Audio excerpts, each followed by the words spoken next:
Oi pessoal, tudo bem? Eu sou a professora Dani Santana e hoje nós vamos falar um pouquinho sobre a segunda geração modernista brasileira. Você com certeza já estudou pré-modernismo, a primeira geração modernista e agora nós vamos dar sequência falando sobre a segunda geração. E eu vou iniciar te dizendo que essa segunda geração, ela pode ser chamada, mencionada, referida como segunda geração modernista, fase de consolidação ou geração de 30. E ainda alguns podem chamá-la de geração regionalista, porque vai ter esse caráter regional muito forte. Vou iniciar para vocês apresentando as duas obras que são consideradas as precursoras dessa fase, ou seja, aquelas que são consideradas as primeiras obras dessa geração. Eu tenho duas porque uma vai se destacar na poesia e a outra vai se destacar dentro da prosa. Na verdade, não vou usar nem a palavra se destacar. Uma eu vou dizer que é a primeira publicação da poesia e a outra foi a primeira publicação da prosa. Só lembrando que poesia são os textos em versos, os poemas, e prosa são os textos em parágrafos, os textos corridos. Então, a primeira publicação da poesia foi uma obra de Carlos Drummond de Andrade, publicada em 1930, que se chama Alguma Poesia. A primeira obra da prosa é de José Américo, publicada em 1928 e se chama A Bagaceira. É um romance maravilhoso. Quem tiver oportunidade, leia pelo menos a sinopse para conhecer essa história. Temas que são abordados ou que foram abordados dentro dessa segunda geração. Temas nacionais, sociais e históricos, dentro da característica que essa estética modernista sempre trouxe, essa abordagem cultural, abordagem histórica, nacional e social. Contexto histórico. Eu gosto de dizer que literatura e história andam de mãos dadas, porque para eu compreender o autor e as suas produções, eu preciso entender qual o momento que ele estava vivendo, qual o contexto histórico que esse autor estava inserido. E eu coloquei aqui alguns fatos importantes do contexto histórico da segunda geração.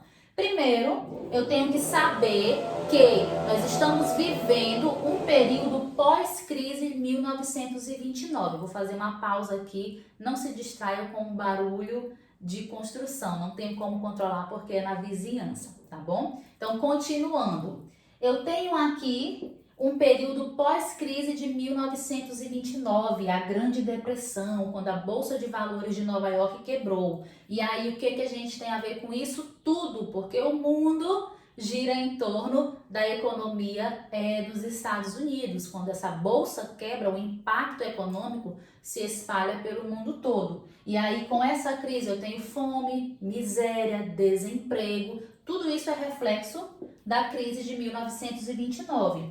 Eu tenho também os governos totalitários. Nesse período se estabeleceram alguns governos totalitários, ditatoriais, principalmente pela Europa. E aí vocês vão lembrar do nazismo, vão lembrar de Mussolini na Itália e alguns outros. Início da Segunda Guerra Mundial. Nesse contexto histórico aqui, nós vamos também viver o início da Segunda Guerra, que vai de 1939 até 45. No Brasil eu tenho a Revolução de 30, o início da Era Vargas, e com certeza você já estudou o governo Vargas, e eu tenho também o Estado Novo, que vai acontecer entre 37 e 45. Esses são alguns acontecimentos que vão influenciar e que vão ser bem importantes para que você compreenda as produções, as obras dessa segunda geração. Vamos falar das principais características da segunda geração modernista. Elas não vão se distanciar das características gerais do modernismo como um todo, mas eu trouxe aqui algumas para vocês. Influência do realismo e do romantismo. Então, a segunda geração modernista, ela vai receber uma influência desses dois movimentos anteriores. Então, diferente um pouquinho da primeira geração, que nós não víamos essa influência principalmente do romantismo. Nas obras da segunda geração, a gente já percebe que o romantismo e o realismo influenciam um pouco.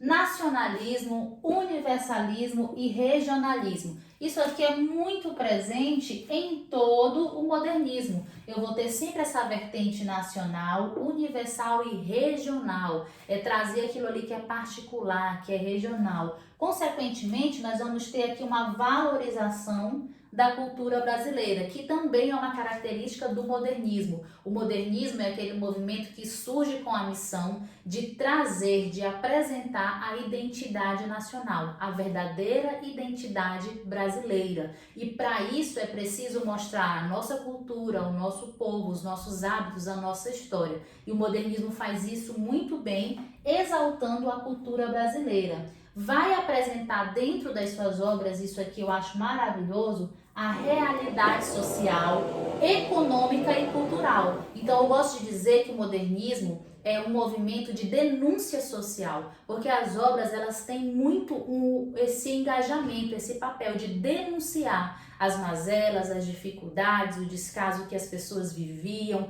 a miséria. Então o modernismo é esse movimento que retrata a realidade social, a realidade econômica e a realidade cultural do Brasil.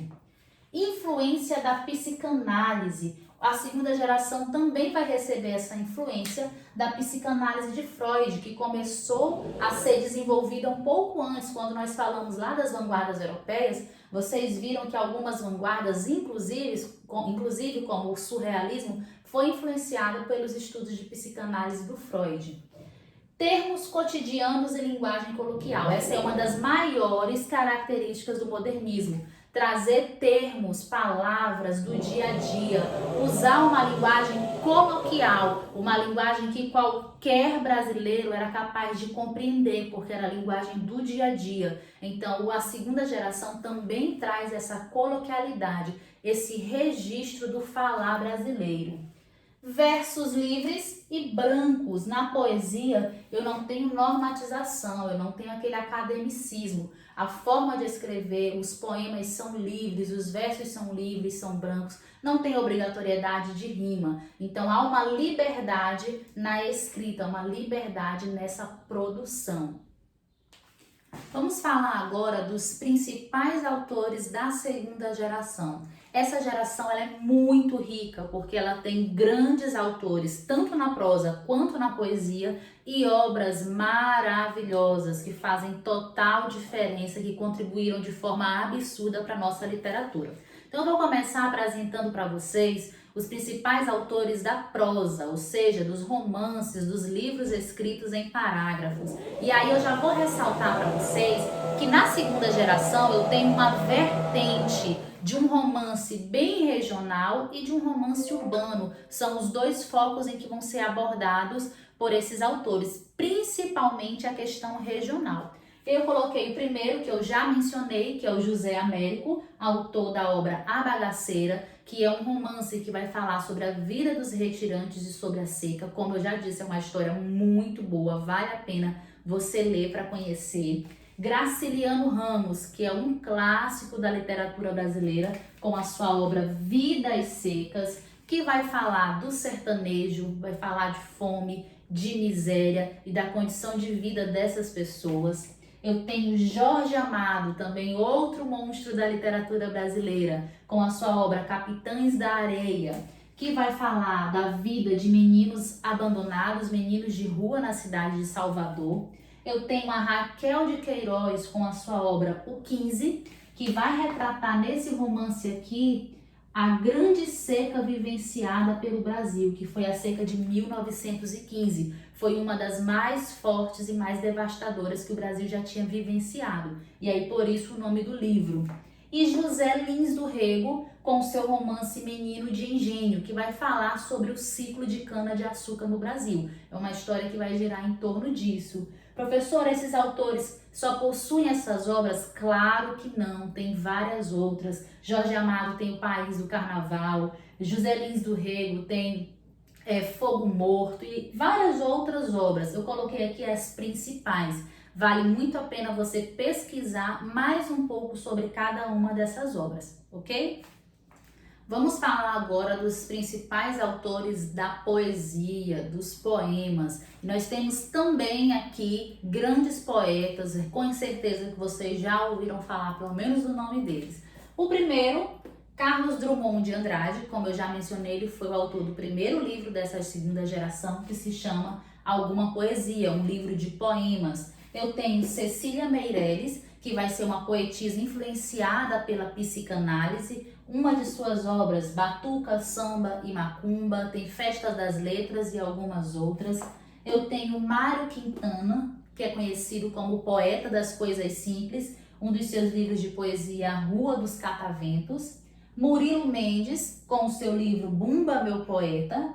Jorge de Lima, que era conhecido como Príncipe dos Poetas, com o seu livro de poema também, O Acendedor de Lampiões. E Vinícius de Moraes, que com certeza vocês já ouviram falar, com seus diversos poemas, e aqui eu coloquei para vocês um livro dele chamado Caminho para a Distância.